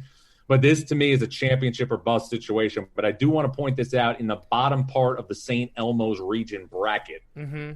The most underseeded team in the 2021 NCAA tournament is Oregon. Yep. Dana Altman, the master of the Rubik's Cube. It's like, obviously, Russell Crowe in A Beautiful Mind with what he can do with mixing and matching, different, alignments with transfers and different players. And I look right now at Oregon and I see a team, and you got to judge them by the team that they're going to play with in the NCAA tournament. They're 11-3 with Will Richardson in the lineup. They're starting point guard. This team is more talented than its seed. I think they're a very difficult matchup for Iowa. I have a big Pac-12 breakthrough at the bottom of the St. Elmo's region. I've got Oregon going to the second weekend to match up with USC and Evan Mobley in the Sweet 16. Kansas is obviously had personnel issues. Evan Mobley, the most talented player on the floor in that game. I've got a 6 versus 7 in the Sweet 16 on the bottom portion of the St. Elmo's bracket. So is it fair to say that you agree with us that Iowa is a big F word? They're frauds. No, I just think it's a bad matchup for Iowa. I agree with you on Oregon. They turned it. They had a bunch of issues. They had COVID. They had injury issues. They finally got their full team out there in February. They were lights out.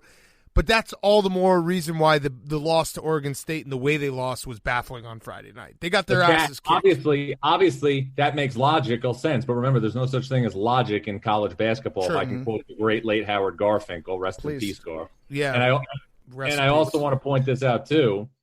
We should not look necessarily at momentum from championship week when we're making our bracket selections. Here's a piece of information.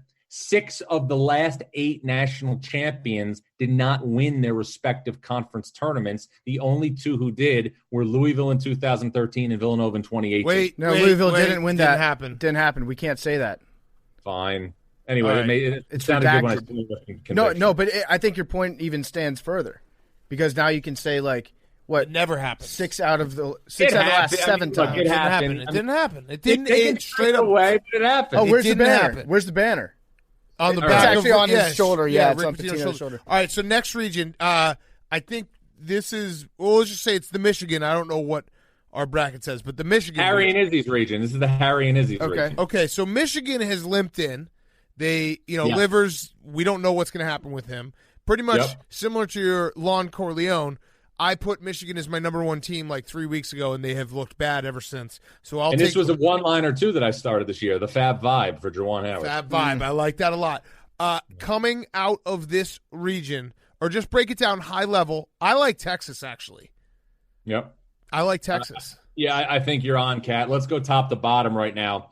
Michigan obviously going to advance in the first game. LSU St. Bonaventure, a fantastic, obviously, first-round game. LSU showed its capabilities against, obviously, Alabama in that great game on Sunday. St. Bonaventure starts 5 juniors, a real dynamic, balanced team. Kyle Lofton, Dominic Welch, Jaron Holmes, Jalen Attaway and Osuno Shuni. So that's a very balanced team.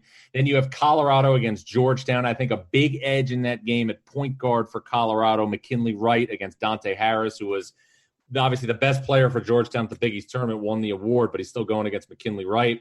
Florida State and UNC Greensboro. UNC Greensboro has a player in Isaiah Miller who, again, has the chance to star in this type of NCAA tournament setting, but it's a very difficult matchup for them, especially against the size of Florida State inside. UNC Greensboro has more size than they've had in past years with guys like Muhammad Abdul Salam and Hayden Koval, but still, I think it's a very, very difficult matchup against Florida State. Then, our guy Mark Pope here at BYU, you think somebody hates him. He gets a 6 seed, and he's either getting Tom Izzo or Mick Cronin. Texas, Abilene Christian, UConn against Maryland, and Alabama against Rick Pitino and Iona. I'm taking Michigan against LSU, Colorado, Florida State. I'm going to take Michigan State because of what the Big Ten has done this year to win 2 games, to beat UCLA and beat BYU. Texas advances over Abilene Christian, and then UConn against Alabama. Then I'm going to take Michigan to win a close game against LSU, and I got Florida State advancing. Then I like Texas to get to the second weekend, and I think Connecticut, if Connecticut can get to match up with Alabama, Connecticut has the size and the defensive prowess to slow down and give Alabama fits. And here's an interesting dynamic. If we get this game in the round of 32, when Dan Hurley was building the Rhode Island program, his premier recruit out of the gate was a young man by the name of E.C. Matthews from Romulus, Michigan. His high school coach was Nate Oates. Nate Oates made such a good impression on Dan Hurley that Dan Hurley said to his brother Bobby, if you ever get a job, Nate Oates would be a good assistant. Mm-hmm. Bobby hires him at Buffalo. The rest is history. But I'm looking right there at that UConn team with the healthy James Bouknight, with the size and the physicality they have inside, to be a dangerous matchup for Alabama. I like Texas against Connecticut in the Sweet 16, Florida State against Michigan. Florida State, Leonard Hamilton, the sentimental favorite. He's done everything but get to a Final Four. Then I've got Texas over UConn, and I am going to go with Shaka Smart, 10 years after VCU gets to the Final Four, taking Texas to the Final Four. Guys, you know me, I love to draw parallels, and I'm going to draw one right here in the Harry and Izzy's region. The guy that's blossomed the last week during championship week has been Jericho Sims of Texas. He has completely went to a different level. It reminded me a lot of what Jordan Bell did during Oregon's Final Four run in 2017 when he just exploded like a volcano. If Jericho Sims can play 3 quarters as well as he did during the Big 12 tournament, Texas has an outstanding chance to go to a Final Four. You're plugged in, John. What did Turgeon actually say to Juwan Howard that made him kind of fly off the handle in that game? I wasn't there, but, I think Phil Martelli said, it's March. I'm going to go one further. This is March. Okay. All right. By the way, what's your order when it comes to a steakhouse? Are you a ribeye guy? No, I really haven't eaten red meat in a long time. Oh. You named your brackets after steakhouses, but you don't eat red meat. That's VCU all over again. Yeah, it's a vacation in Europe. Yeah. 2-week vacation. No, it's a VCU home game at the Siegel Center. More life-altering than a 10-day trip to Europe. Yeah. When you've never been to Europe. Never been to Europe. And don't eat red meat. Yeah. Again, I was supposed to go last summer. COVID got in the way, but, I'm still obviously wondering if the food and the Italian food is that much fresher overseas than it is obviously here in New York. Probably not. Even though I'm not in New York now. Yeah, you're not in New York. All right, what's the next one? The Baylor. The Baylor region. That's the Ruth Chris region. Okay. Wait, what? Okay. It's a famous Indy steakhouse. No, I know. I'm wondering what the fourth is. That's the Ruth Chris region. It's actually, I hate to nitpick because you are, you're Mr. Bracket. It's Ruth's Chris. Ruth's Chris. Okay, Yeah. whatever. Fine. Okay. All right. Who do you got coming out of this region? Well, I've got Baylor. Baylor to me is going to go. I have Wisconsin winning a game against North Carolina. No way. Look, North Carolina's played really well recently, but Demetric Trice has a distinct advantage with experience in this game in the backcourt. And what about the front court? Well, look, that's going to be an issue. But I think Wisconsin's due to play well out of the Big Ten. Nah. Yeah. Okay. So you are prescribing to the theory that I have that iron sharpens iron. The Big Ten was just so much better than every other conference this year that Wisconsin losing to all these good teams, they are going to just march right through the tournament because they don't have to play any Big Ten teams. I don't know about march through the tournament, but look, they've played obviously competitive basketball against really, really good teams. And, I like obviously their veteran experience. That's something that North Carolina's backcourt, especially in terms of securing the basketball with Love and Davis, they haven't had all year. Kerwin Walton, I think Kerwin Walton's going to be an X factor for this game. I expect Brad Davis in a lot of time on him defensively. So it's an interesting matchup because it is backcourt. Obviously, Wisconsin has the edge, but front court, UNC has a big edge.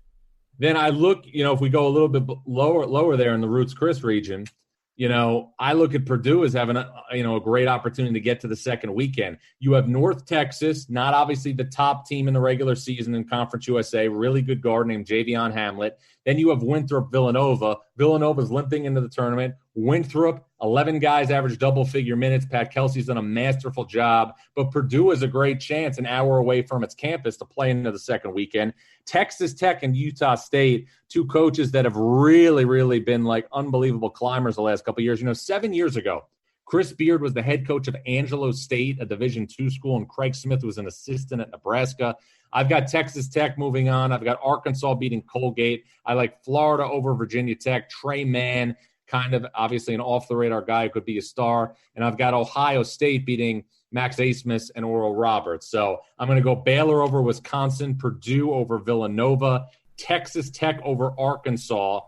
I'm going to have Ohio State over Florida, and then I'm going to go with a Baylor-Texas Tech situation in the Elite Eight, and I've got Baylor going to the NCAA tournament. Walk me through Texas Tech over Arkansas because we're must-bust guys. He's actually listening to this right now. So, don't say anything bad. Don't say anything bad about him. No, Musselman has done a masterful job. I just, Texas Tech with I don't the way believe they- you. I don't believe you. Why don't you believe me? I don't believe that you think he's done a masterful job. I think you're lying to us. All right. Well, I think, right now, if you were able to get a polygraph test and you were able to get it to this, hotel room in Indianapolis here in the bubble, you would see that I am absolutely telling the truth because Eric Musselman, in a lot of ways, unlike what he's done at Nevada, Nevada was such a transfer-heavy rebuild. He has blended freshmen and transfers at Arkansas. He sprinkled in a Jalen Tate with a Moses Moody, with a Jalen Williams, with a Justin Smith. So I think, it's a little bit different there, Kat. But wait, so you think Texas Tech is that good? Sounds like you think that Texas Tech is like the second or third best team on that side.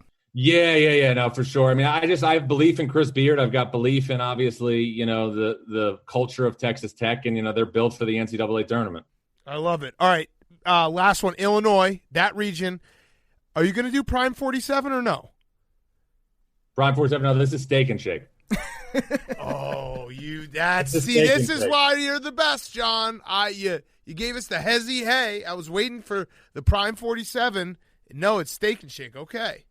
It's Steak and Shake for sure. So, we go down this region now, and we've got Illinois, obviously, against Drexel. Georgia Tech, Loyola, Chicago should be a, obviously, pit bull type game. I'm going to take Georgia Tech there. Tennessee over Oregon State. Oklahoma State against Liberty. Liberty's got a really, really good guard named Darius McGee, A-Sun player of the year. Really, really good player. And San Diego State, I'm going to take over Syracuse. They'll play West Virginia. And then Rutgers, I'm going to take over Clemson, which is first to 45 wins. Houston is going to then play Rutgers. It's been so long since Rutgers has been in the NCAA tournament. It's been 3 decades, 30 years. And, the last time the Rutgers was in the NCAA tournament, Dances with Wolves won the Academy Award for Best Picture. That's how long it is. There you go. John, by the way, I totally forgot to mention, you are endorsed by Body Armor, right? Well, they have a sponsorship agreement with my podcast. Yeah. I love it. So they have it with us as well. I'm going to do a quick ad read because you got Body Armor, we got Body Armor. Body Armor Edge is coming out this March Madness. Ready for this? It's a new sports drink plus caffeine called Edge. It's got 100 milligrams of caffeine, 1,000 milligrams of electrolytes to keep you going through the last buzzer or finish line. Plus, it's got antioxidants, B vitamins, and no artificial sweeteners, flavors, or dyes. It's more than a sports drink. It's Body Armor Edge. I'm going to drink this all weekend long to keep myself up, to keep myself hydrated, no cramps. That's the way to go. Body Armor, that is awesome that they're doing this. Tropical Chaos is one of the flavors. That's a great name for a pick them up at 7-Eleven or order on Amazon.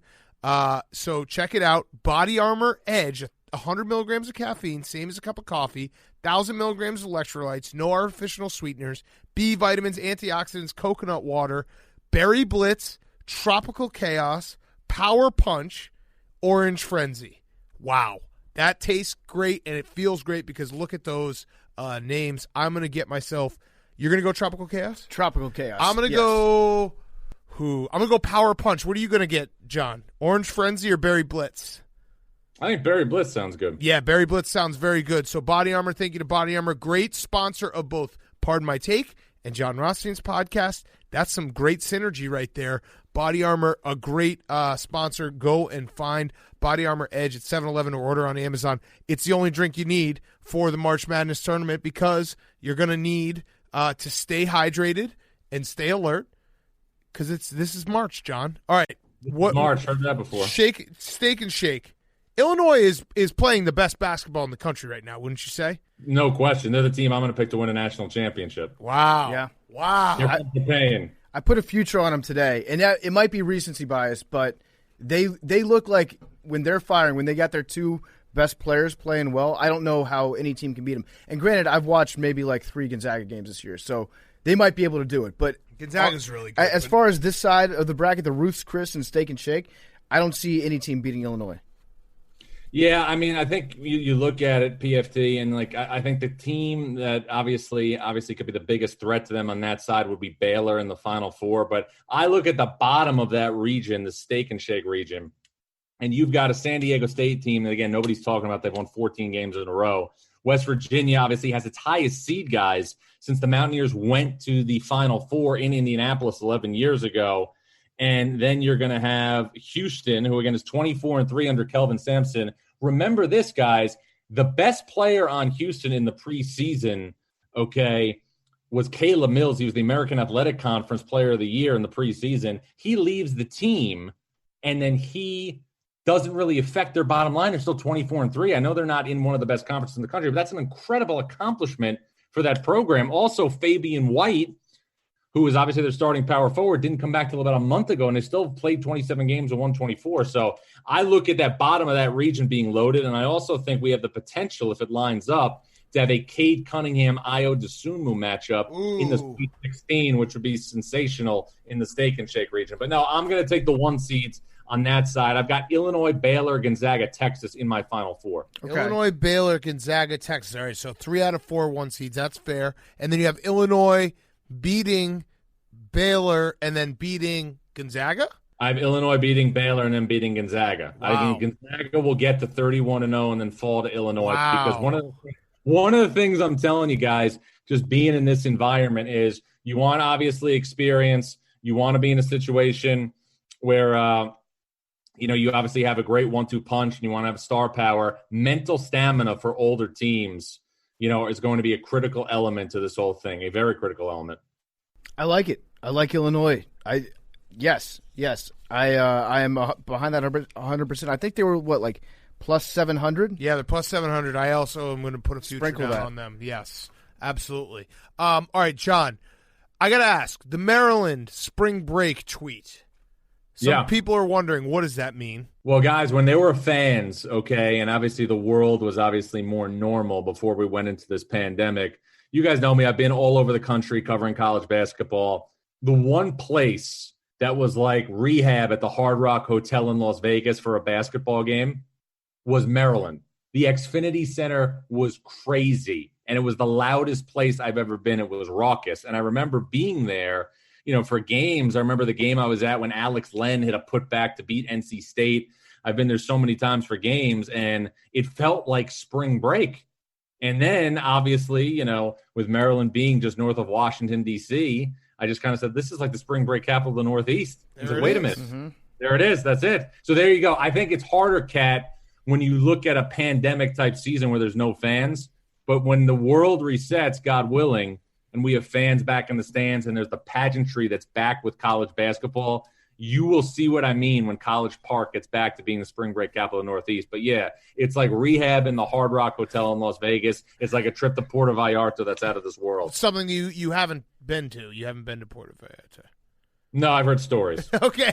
Have you at least been to the Hard Rock? Many years ago. I remember many years ago, like 17 years ago. I like it. It's like you read a book on what fun would be like. You file stuff away. Yeah. If I need to make an analogy for later. What would be a fun experience? Oh, okay. Well, no, I mean, fun experiences like every day. I mean, think about the scenario we have going on right now. We've got Tom Izzo and Mick Cronin in the first four in a standalone game in the NCAA tournament. That's true. That is the definition of fun. Have you considered changing your Twitter avatar? Because I've seen pictures of you where people edit it to make your eyes glow red, and that's when Rothstein gets activated in March. Yeah. Have you considered changing your avatar at least just for the tournament to be activated, Rothstein? I believe this quote by Aristotle: "We are what we repeatedly do. Excellence then is what is it? Excellence is a habit." Oh shit! The computer. We got to plug you back in. Hold on a second. I short circuited. We got to plug you I'm back in. I'm gonna dig it up right now because I'm gonna dig it up right now. Come 'cause on, it's John. It's been a long day, and I was wondering if the Mountain West was going to get 4 bids. They didn't. They didn't. The bubble stealers, the bid stealers really hurt them. Yeah. So I actually have one last question. What can you explain to us the first the standby teams and how this works? If a team can obviously be available, okay, there are certain teams on standby to fill in for the NCAA tournament. Here's the quote. "We are what we repeatedly do. Excellence then is not an act, but a habit." Aristotle. That's what I believe. Okay. Ooh, that's nice. So what happens? Is there a specific? Is it straight like Louisville's the first team that goes in? Right. Is that how it works? Yeah, that's how it works. It's all on NCAA.com. They give you all the guidelines and so on and so forth. So there's teams like right now that are going to be at the ready if, obviously, God forbid, something happens. But remember, just stay positive, test negative. Yeah. But what about how it works? Like if a team comes down with COVID and they come from a one-bid conference, how does that work in terms of their replacement? They're like different rules. Different team, obviously, in that conference who's next up will then step in. Okay. Okay. So not Louisville. Like if this is all. I'll get it for you guys. This is all obviously documented in the NCAA guideline situation. Got it. That's crazy. So I'm just excited, John. I'm so excited that we got to talk to you. I'm so excited that March Madness is back. It feels like we made it. We made it, guys. I told you, obviously, throughout we had a lot of group messages about the positivity that we needed to keep. And, I'm going to go with another quote right now from a movie that really defined our generation, The Shawshank Redemption.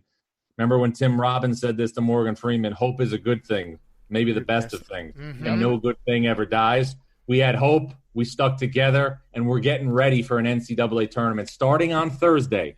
67 games, 18 days, one general area. Again, if you don't want to do a push-up on a picket fence right now, you officially hate fun. I love it. All right, thanks, John. We really appreciate it. Hopefully we'll talk to you again throughout the tournament, but best of luck in the bubble. Stay positive and test negative. We sleep in May. Love you dearly. Love you too, John. Thanks, John. Jon Rothstein was brought to you by our great friends at Bacardi. That's right, Bacardi Rum, Patron Tequila, Dewar's Blended Whiskey Scotch Blend, and Bombay Sapphire Gin are the best spirits to add to your basketball watch party. You can order your favorite via Drizzly. You can get them delivered to your door. Use code WATCHWITHBACARDI for $5 off your first purchase. We love Bacardi. Also, shout out to the first rapper who discovered that Bacardi rhymed with party. Changed the game forever. We love Bacardi. We love it.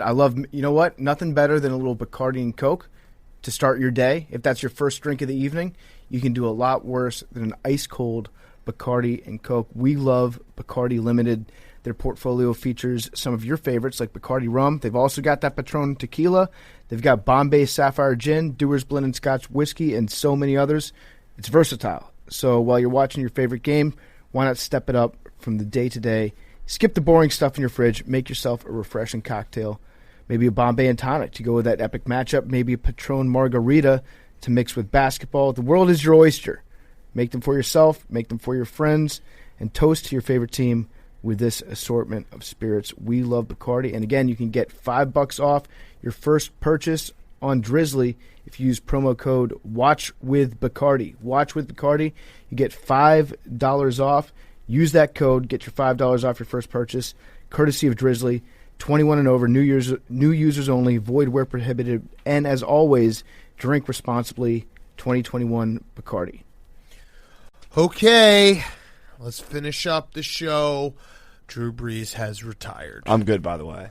Hank is good. You done? Yeah. You've got nothing left to shit. Well, I it's feel great. It's like after crying, like I have no tears left. Yeah. You know it was a great shit when Hank changed his shirt to come back. I did a full Costanza at one point. Yeah, I do. You look better. I feel, the life has come back in. Yeah, I feel great. Drew Brees has retired. It finally happened.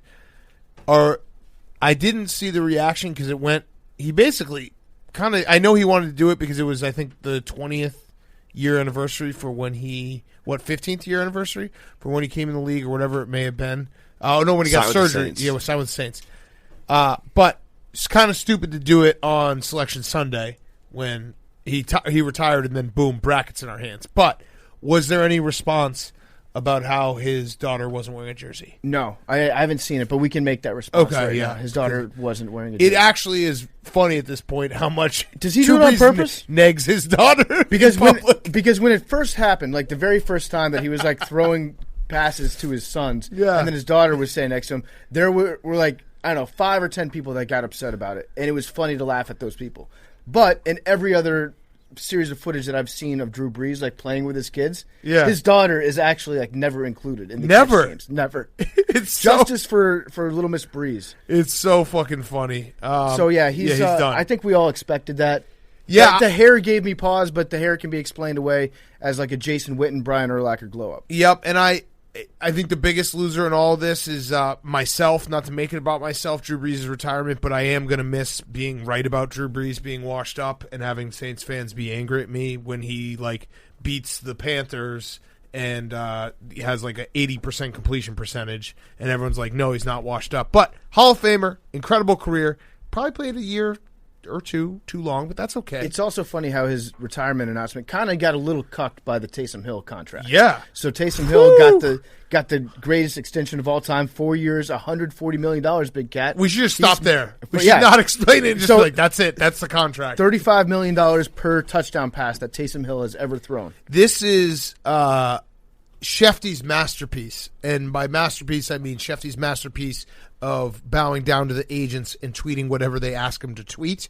I actually, if I were Taysom Hill, I'd be mad that Shefty tweeted this, that my agent said, I want to flex so much about a $140 million contract that is made up money. It says $140 million, all years voidable, and he has $12 million guaranteed. He signed a $140 million contract for $12 million. Yes, it's not like after this year, he's not going to get $140 million. No, he's going to you get never $12 will, million. ever. I'll put it this way: Sean Payton, he falls in love with a lot of people. He falls in love with a lot of players, but he's really good at prenups. Yep. So like he can put this out there like, oh yeah, it's a long-term marriage between me and Taysom with this huge number. But no, Sean Payton is not going to come anywhere close to forking over that kind of cash for Taysom Hill. Don't you think, though, that Taysom Hill has a right to be a little upset because he just got roasted? So- he got roasted for the $140 million eye-popping number that when I say the agent thing, it is so clear that every contract that gets announced, Adam Schefter gets it directly from the agent.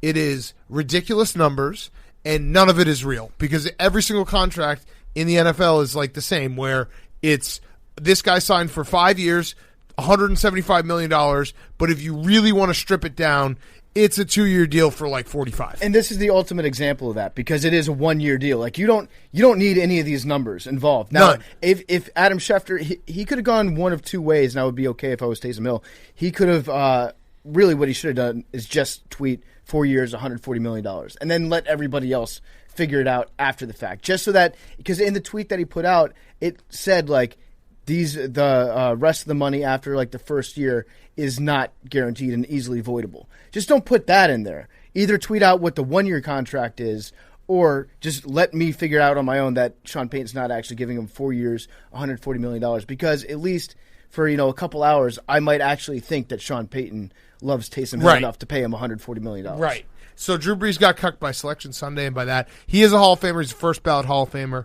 I don't think anyone questions that. He also, I don't think we will ever see a player have a relationship with a city as unique and as deep as Drew Brees has with New Orleans. Like, that is something that is, I don't know if it will ever happen again. I really don't. Like, it's very rare for there to be that perfect set of events, and it wasn't obviously a perfect event, Hurricane Katrina, but what he did for that city and the pride that I think that city takes in Drew Brees and those Saints, it's clear that it goes beyond sports and it means more to Saints fans. So I totally get it. I totally get why they were very protective of him over the years, in the last 2 years especially. I completely understand it. It was fun for me, but I get it. And I think that is like his lasting legacy, that he will be a god in New Orleans forever. Yes, absolutely. And it did, like, you probably won't see it unless another disaster happens to a city with a quarterback that just, like, if there's really bad traffic on the 405 for 6 months nonstop, right. Matt Stafford arrives in L.A., traffic's cleared up, they win a Super Bowl, then you'd see it. But you need something that would be like a rebuilding. You'd have to rebuild an entire city, along with having it be a combination of a franchise that has never won anything and never really had a good quarterback besides, Archie. And Right. he was like a 500 quarterback. But like if the Bears got a guy that won the Super Bowl after a disaster, it'd be kind of like that. Yeah, I mean, like the only thing that I can think of that pops in my head is if Derrick Rose had won a title with the Bulls. That would have been something. There's these certain players and what they can mean to a different city. I'm trying to think. I'm racking my brain right now. I mean, J.J. Watt had a little dance with Houston there, where it was like clearly, especially with what he did for the city of Houston. Yeah, but it's hard to get that. Yeah, Drew Brees definitely had a unique relationship with New Orleans. LeBron and oh no, he left Cleveland twice. Mm-hmm. Never mind. They don't like him there anymore. Whoops, he could have been. Yeah, just when actually LeBron in Cleveland is a fact because of the one title he brought them. That's like all that that's actually for is life, yeah. That he does have that type of relationship, even though it's actually a testament to his relationship with Cleveland that they don't hate him after leaving twice because he did win. So that's the answer. LeBron in Cleveland is the answer to Drew Brees in New Orleans. What if Baker wins a Super Bowl for the Browns? I feel like that elevates him above LeBron because he never left. Baker never left. That's true. That is very, very true. Cam Newton, we talked about him when Hank was in the dumper.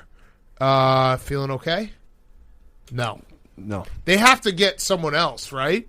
That's really they got to draft someone, right? Oh, they're talking about my stomach. Oh, if they draft someone, I understand it. Yeah. But if they don't, if they're like, "Hey, we're going to just roll with this," it also, I have a feeling that they're just going to become like the Navy offense, getting Trent Brown back and then being like, "Let's run with Cam Newton." It would honestly be sick if they did that. I wouldn't be shocked if Belichick was like, I'm gonna prove how much of a genius I am.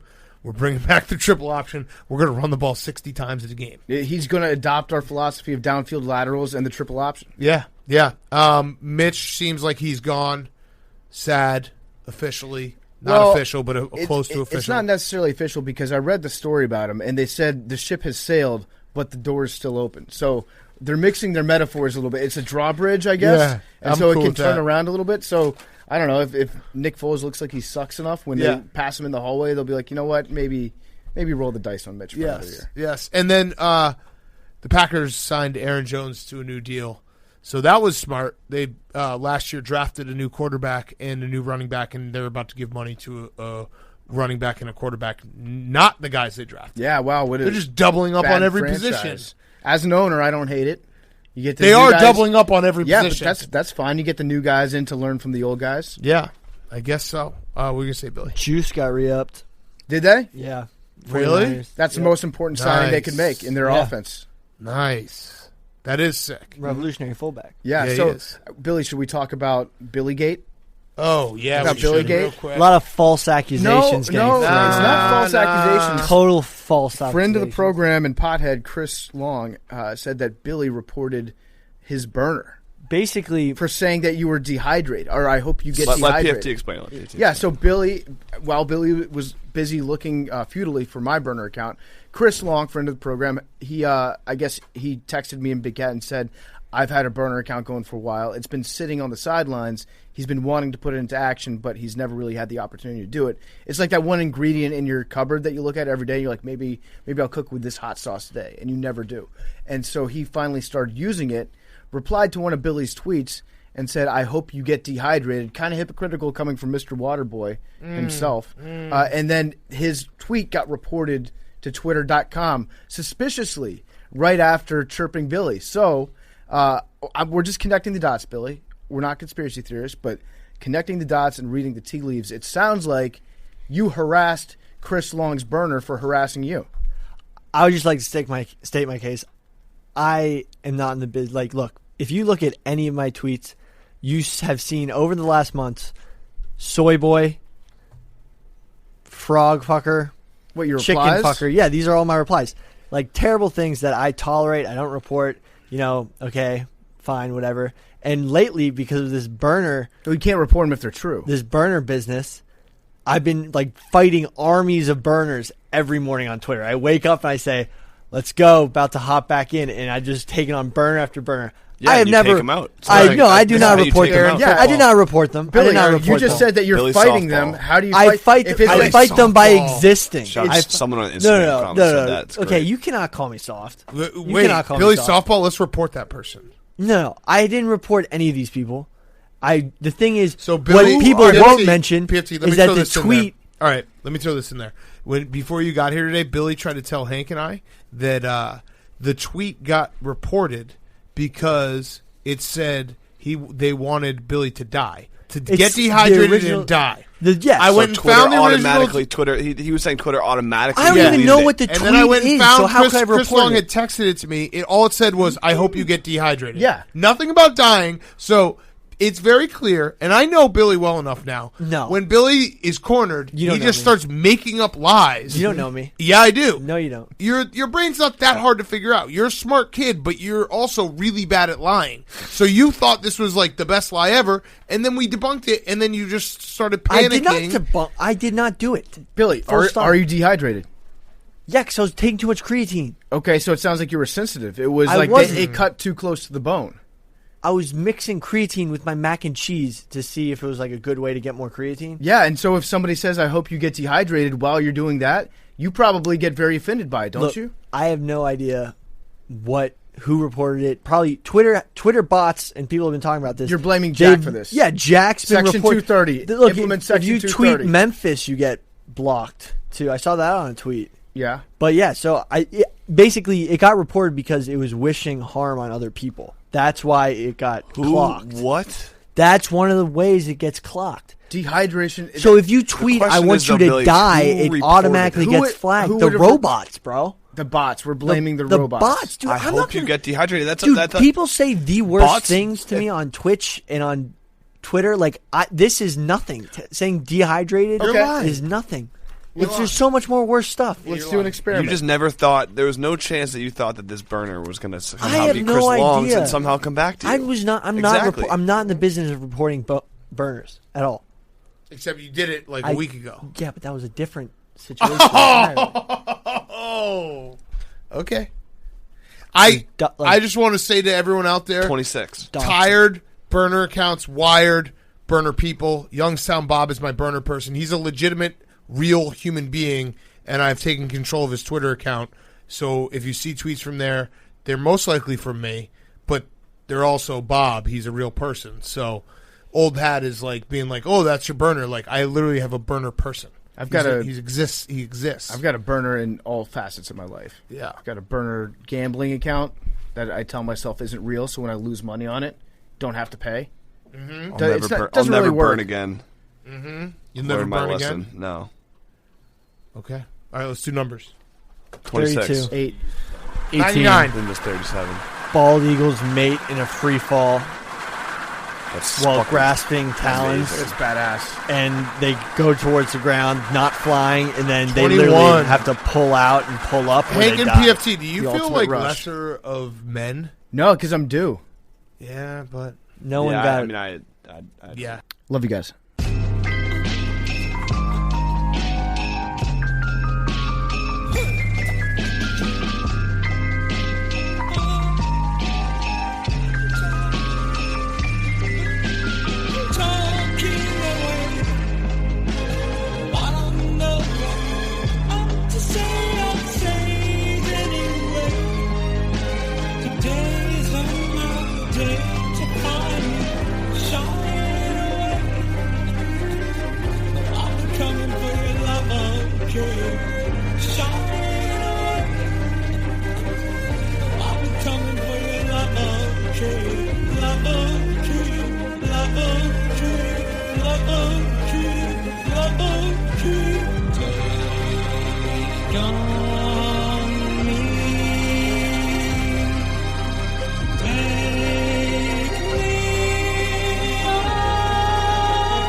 It's Pardon My Take, presented by Barstool Sports.